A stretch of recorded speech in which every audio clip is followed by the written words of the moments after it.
보살대중 여러분, 반갑습니다. 석가모니불께 경배 찬탄합니다. 미륵존 열애불.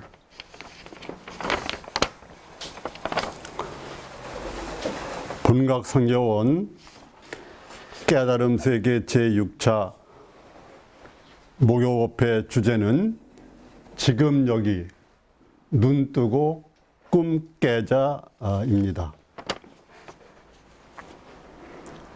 우리는 지금까지 여러 불경과 열애선 그리고 직지인심 견성성불 이심전심의 조사선을 통하여 견성성불의 길을 도반으로서 함께 걸어왔습니다. 지난 한 달을 돌이켜보면 그 주제를 중심으로 봤을 때 첫째, 진짜나 참나는 부처다. 우리는 색수상 행시로 되어 있는 오나를 나라고 생각하는데 그것은 인연가화합으로 된 가하고 진짜 나가, 즉 참나가 부처다. 그런 얘기입니다. 이외에는 깨달음은 어렵지 않다 였습니다. 깨달음은 세수하다 코먼지기보다 쉽다는 사람도 있고 또 어떤 사람은 화두를 들고 평생을 하도 물론 깨시는 스님도 많지만 그렇지 못한 경우도 있어서 쉽다 어렵다를 말하기는 쉽지가 않습니다. 그러나 저는 오랜 세월에 거쳐서 제가 잘못되고 부족한 점을 알기 때문에 그 깨달음은 소 타고 소 찾는다 또는 마음 타고 마음 찾는 것처럼 어렵지 않다 이렇게 얘기할 수가 있습니다. 3회는 진여일심은 절대 완전하다. 4회는 고정관념을 버리면 행복하다. 고정관념 즉 모양상자 서로상자죠. 상을 버리면 행복하다입니다. 사람이 행복하려면은 일반적으로 심기신이 건강하고 욕심이 지나치지 않고 나쁜 생활 습관이 없고 그런 데다가 여러 가지 상을 떠나면 금강경에 있는 것처럼 불치 어상 여여부동이라고 그래가지고 그 고정관념을 떠나면은 이제 행복의 길로 들어설 수 있다 이런 겁니다. 5회는 미륵전불 시대가 다가왔다 이었습니다. 요새는 시대적으로 천지개벽기라고 할 수 있을 정도로 최근에 그 코로나19 팬데믹 전염병 사태처럼 많은 인류가 국민이 걱정을 하고 있습니다. 이런 때를 맞이해 가지고 이것은 그 한때 지나가는 대환란이다. 탄호 스님께서 말씀하신 것처럼 이것은 처녀가 성숙하려고 그러면 14살 정에 그 성장통을 겪고 성숙하고 또 어머니가 자녀를 낳으려고 그러면 해산할 때 그 산통이 있는 것처럼 그와 같은 환란의 그런 고통을 겪고 대동세계 지상낙원인 미륵전불 시대가 올 테니까 그런 시대를 우리가 준비하려고 하면 바로 견성성불의 길로 나아가야 된다. 그렇게 얘기했습니다. 견성은 깨달음 체험으로서 부처님 공부인 성불의 시작이니 우리가 견성 체험을 갖기 이전은 수도한다고 그래도 그것은 방황일 뿐입니다. 그래서 견성체험이 그렇게 중요하다. 견성체험을 하고 성불의 길로 나아가는 그러한 과정이 아주 중요하다. 이렇게 말씀드릴 수가 있습니다.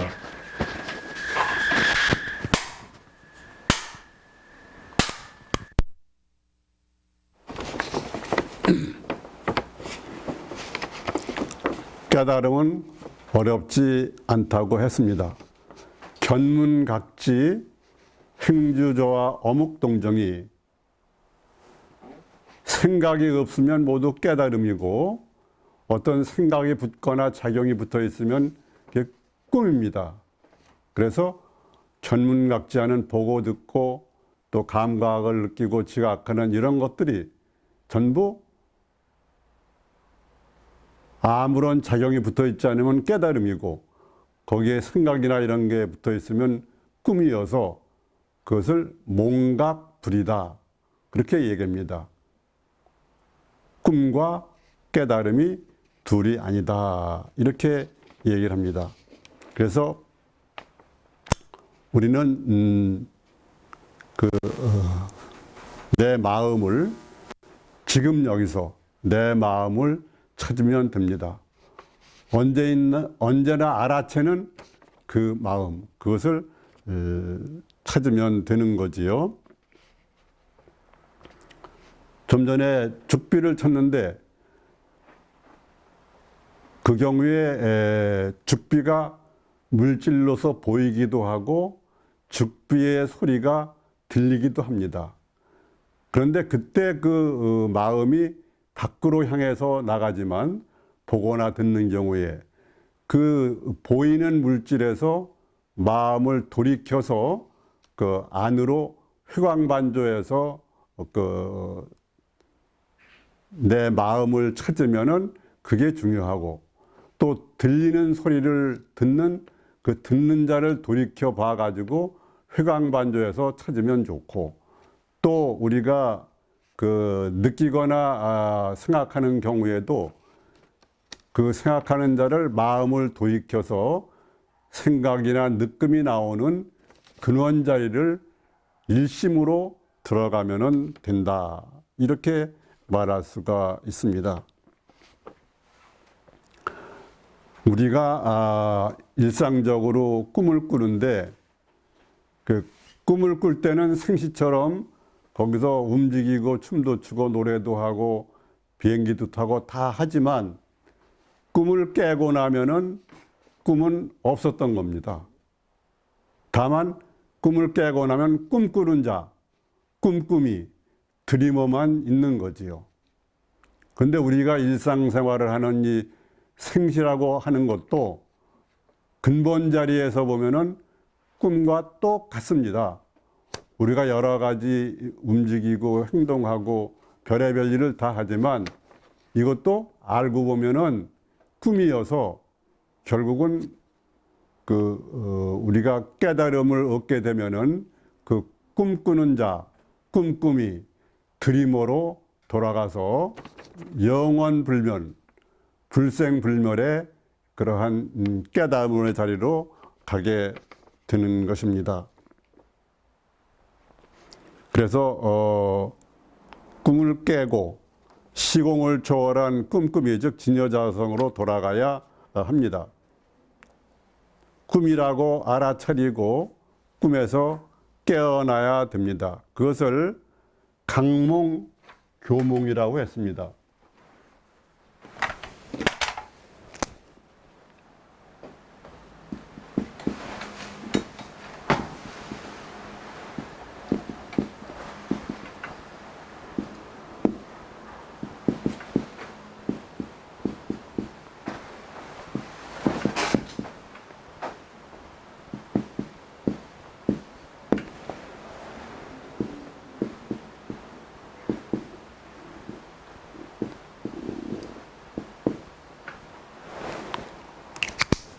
같은 깨달을 각자인데 이때는 교로 읽습니다.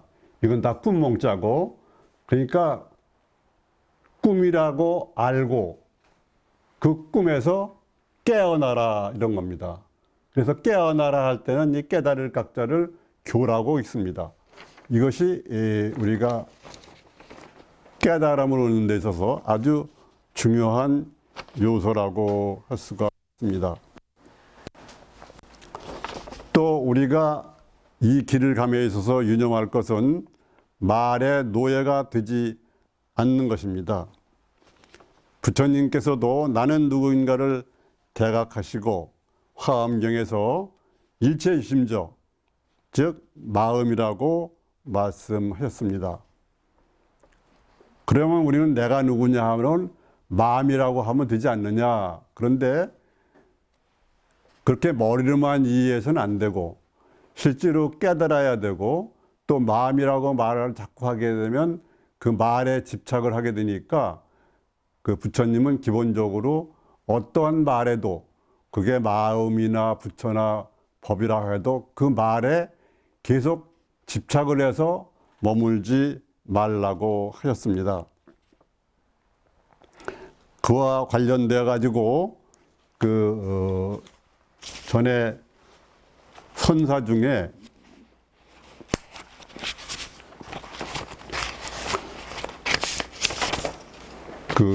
마조 대사와 대매 법상 스님과 그 얘기가 있습니다. 그것을 마조록을 통해서 보면은 대매산, 큰 대자에다가 매화 매자에다 매산인데 대매산의 법상선사가 처음 마조를 찾아와서 물었다. 무엇이 부처입니까? 마조가 말했다. 바로 이 마음이 부처다. 법상은 금방 크게 깨달았습니다. 그래서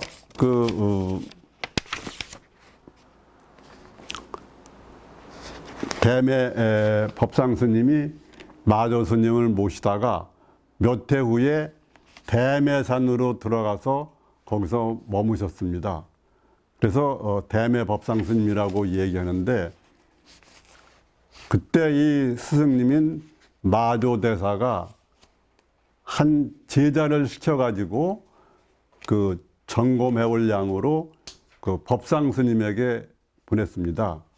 그래가지고 그 마조 스님의 제자인 승려가 대매산에 가서 법상 스님을 보고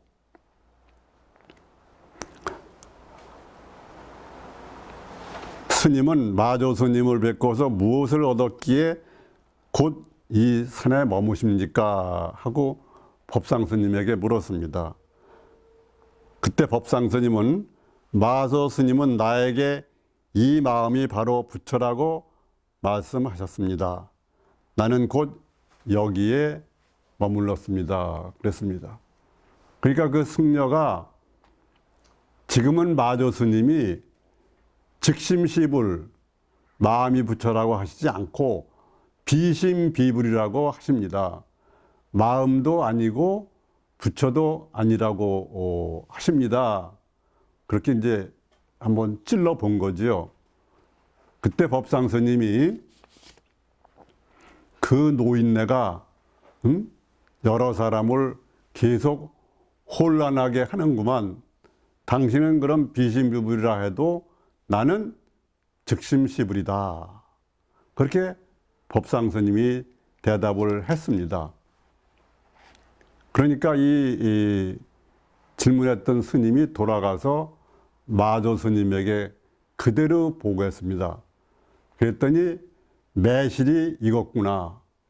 즉 다른 사람 말에 의해서 그것이 스승이라 해도 말에 의해서 좌지우지하지 않고 자기가 그 깨달은 증득한 게 확실하니까 거기에 안 넘어간 거죠. 그래서 매실이 익었구나. 그렇게 다시 인정을 한 겁니다. 그래서 우리는 부처님이 나는 누구냐 했을 때 그게 마음이라고도 하지만 이렇게 마음 한다 해서 되는 게 아니고 때로는 비심비불 마조 스님은 그 마음이라는 말에 국집하지 말라고 비심비불이라도 하고, 또 어떤 분은 본래 무일물 그렇게도 말하고, 또 달마 스님 같은 경우에는 특히 무심이란 말을 많이 씁니다.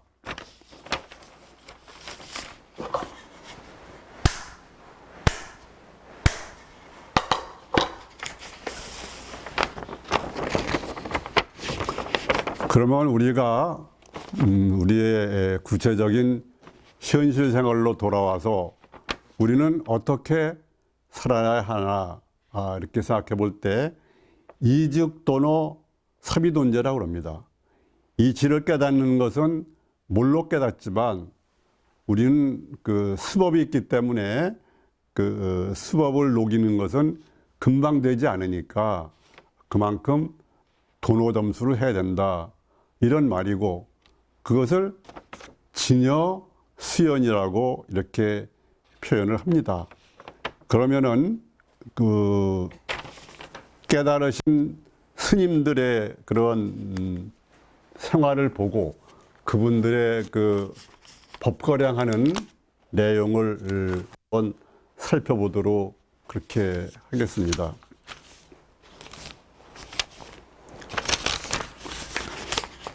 지금 말씀드릴 것은 안수 정등의 비유라고 불설 비유경에 나와 있는 것입니다. 즉 강안의 그런 나무와 등나무의 비유인데, 그 밑에 우물정자가 있어 우물 밑에 있다고 그래가지고 안수 정등의 비유다, 그렇게 얘기합니다.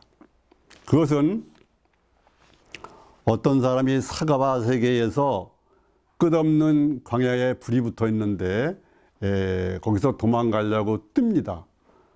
그때 그 코끼리 한 마리가 달려오면서 잡아먹으려고 하니까 뛰다 해가지고 어느 절벽에 도달하는데 거기에 나무가 하나 있었습니다. 그래서 나무에 올라가니까 이 코끼리는 이제 올라오진 못하니까 밑에서 쳐다보고 있는 겁니다.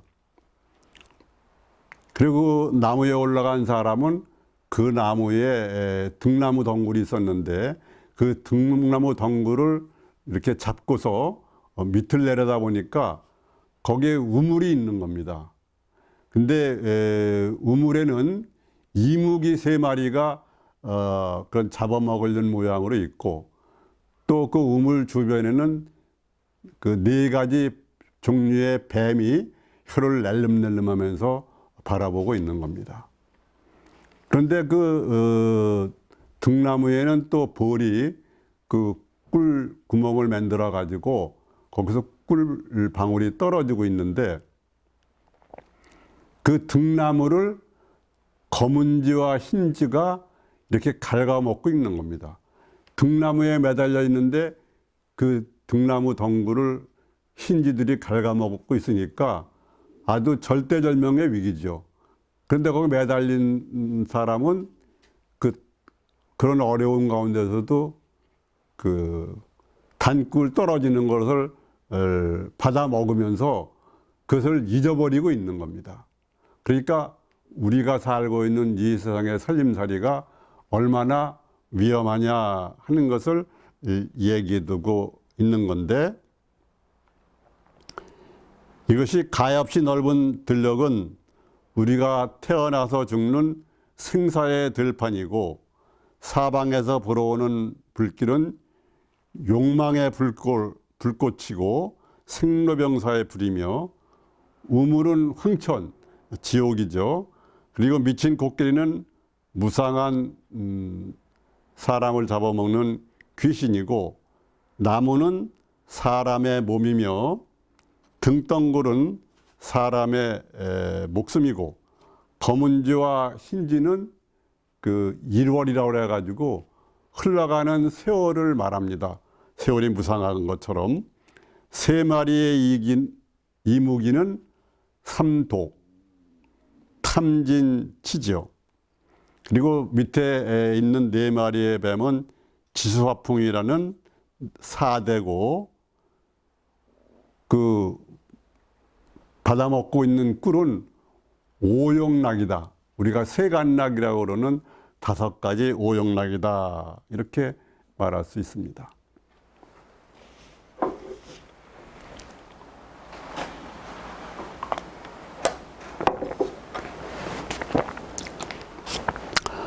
우리는 이렇게 급박하고 위험한 절체절명의 상황 속에 살면서도 세간의 오용락에 취하고 생사고해에서 떼밀리고 헤매고 있는 것인데 이것을 어떻게 할 것인가?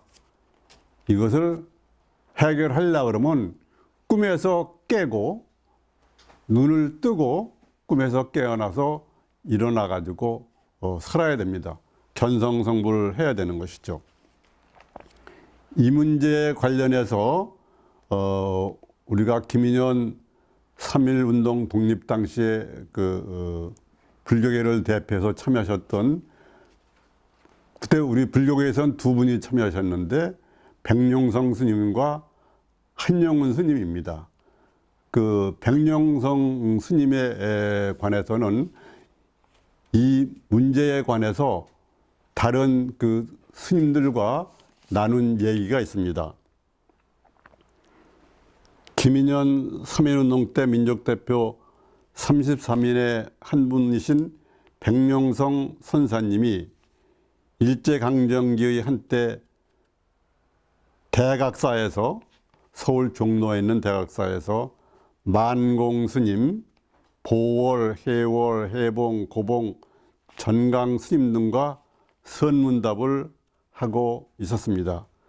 백룡성 스님께서는 이 안수정 등의 비유를 들춰낸 뒤 어떻게 하면 여기에서 뛰쳐나와 생사해탈을 할 수 있는가 한마디씩 일러보십시오 그랬습니다. 안수정 등의 비유에 나오는 그 상황에 대해서 일러보십시오 그렇게 한 겁니다. 그때 만공스님은 어젯밤 꿈속의 일이다. 해봉스님은 부처가 다시 부처가 되지 못하느니라. 해월스님은 알래야 알 수 없고 모를래야 모를 수 없으니 자바의듬이 분명하다. 이렇게 말씀하셨고, 보월스님은 누가 언제 우물에 들었던가, 여기에서 우물은 황천을 말하는 건데, 그리고 고봉스님은 아야 아야 그랬습니다. 아프다 아프다 이런 뜻이죠. 그 다음에 전강스님은 달다 그랬습니다. 달다. 우리가 꿀을 받아 먹으면 단데, 하여튼 달다 그랬습니다. 그것을 다 듣고 나서 용성 선사께서는 다음과 같이 자듭하셨습니다. 밭꽃이 울다리를 뚫고 나와 산밭에 누워 있느니라. 그렇게 자답을 하셨다고 합니다. 3.1운동에 관해서 생각해 보면은 그 민족대표 33인 가운데 가장 중심이 됐던 것은 손병희 선생님을 비롯한 천도교고 15명이 참여하셨죠. 그 다음에 기독교가 16명으로 제일 많고 카톨릭은 1명도 없었습니다.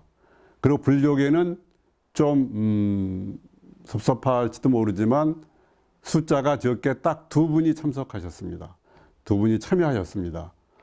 그런데 나중에 그 일제강점기에 그 다스림이 혹독해지니까 이 천도교나 기독교에서는 변절하는 분이 나왔지만 불교의 그 용성 스님과 그 만해 한영훈 스님은 대적 같은 지조로 감옥 생활하시고 나와서 중생을 견성성불하는데 애를 많이 쓰셨습니다. 그런데 백룡성 스님께서는 23세에 깨달음을 얻으셔가지고 오도성을 남기셨습니다. 그것은 송광사 천일암에서 구미 금오산으로 가시면서 낙동강을 지나는데 그때 저녁노을이 비치고 있었습니다. 그것을 보고 한소식을 하셔서 깨지셨는데, 그걸 보면은 금오천추월 낙동 만리파 어주 하처거 의구 숙노화 이랬습니다. 그게 무슨 말이냐 하면 금오산의 천추의 그 달이 비치고 낙동강에는 만리의 파랑이 있는구나. 고기잡이 배는 어디에 갔는고 옛날과 같이 갈대꽃에 숨었구나. 이게 그 용성 스님의 23살 때 오도성입니다. 만해 스님의 본명은 유천이셨는데, 만해 스님은 한때 설악산 오세암에서 선정산매에 들곤 하셨는데, 그분의 화두는 구름이 흐르거니 누군 나그네 아니며 국화임이 피었는데 나는 누구인가였습니다. Who am I? 시신마, 이목고죠. 만해 스님은 1917년 12월 3일 밤 10시경 좌선 중 갑자기 바람이 불어 무슨 물건이 떨어지는 소리를 듣고 호연 의심이 사라졌습니다. 드디어 깨달음에 이른 것입니다. 만해의 오도성을 보면은 다음과 같습니다. 나마란 어디매나 고향인 것을 몇 사람 객수 속에 깊이 갇혔나. 한마디 개송에 3,000개 부서지니 눈 속에 복사꽃 붉게 붉게 피누나. 이것이 그 용성 스님과 그 한용원 스님의 오도성이었습니다. 우리가 깨달음에 이르는데 그 방법론을 보면은 일반적으로 직지심 견성상보라는 게 그 조사선이 있고, 또 하나는 열애선이 있습니다. 부처님께서 하신 것은 열애선과 직지선인 그 조사선을 함께 합쳐서 열애 청정선이고 최상승선이라고 합니다. 그러면 여기서 우리는 열애선이라고 하는 그 수식선법 아나파나사티에 관해서 같이 한번 살펴보도록 하겠습니다. 수식선을 하려는 자세부터 말씀드리면은 우선 꼿꼿하게 하고로 바르게 앉아야 됩니다. 평좌를 해도 되고 반가보좌를 해도 되고 쌍가보좌를 해도 됩니다. 손은 법계 정인을 하고, 그 다음에 허리는 꼿꼿이 하면서 그 눈은 약간 반쯤 감고 약간 숙여서 턱을 약간 불러들여서 3 내지 4, 5m 정도 바라보면 되겠습니다. 그리고 마음은 의수단전이라고 해서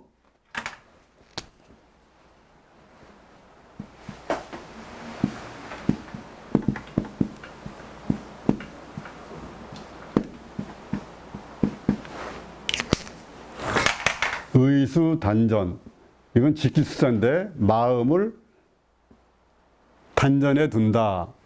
단전이라는 것은 하단전을 말하는데, 이것은 그 배꼽 밑에 5cm 정도 부위의 중앙입니다. 여성의 경우에는 자궁의 위치라고 그러는데 남자들은 특별한 표시가 없습니다. 거기에다 마음을 두고 하는 겁니다.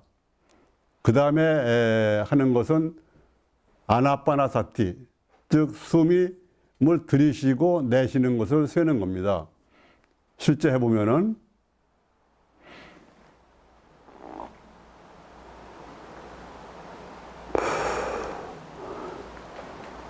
들으실 때 아랫배를 조금 내세우고 들으실 때는 다시 배를 좀 이렇게 끌어당기는 그런 모습으로 해가지고 숨을 들이쉬고 내쉴 때마다 하나, 둘, 셋 이렇게 해가지고 10까지 세는 겁니다.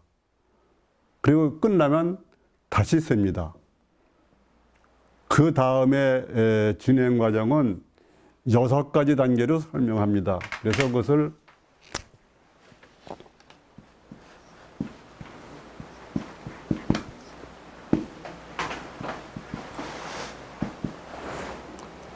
육묘문, 6가지 묘한 문이다. 그러는데 첫째는 수식입니다. 지금까지 한 거 모양 호흡을 수를 이렇게 하면서 단전호흡을 하면서 그것을 세고 그 다음엔 상수, 그 다음엔 세는 것을 멈춥니다.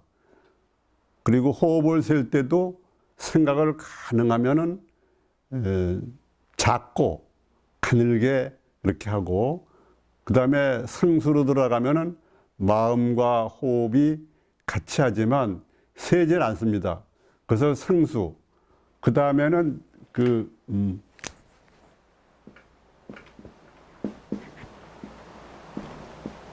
세 번째는 지. 그렇게 상수하던 것을 멈춥니다. 저 지가 오래 가면은 정이 되는 거죠, 정. 네 번째는 관입니다. 그렇게 고요하게 멈춘 상태에서 이렇게 마음을 관찰하는 거죠. 그 다음에 환정이라는데 환은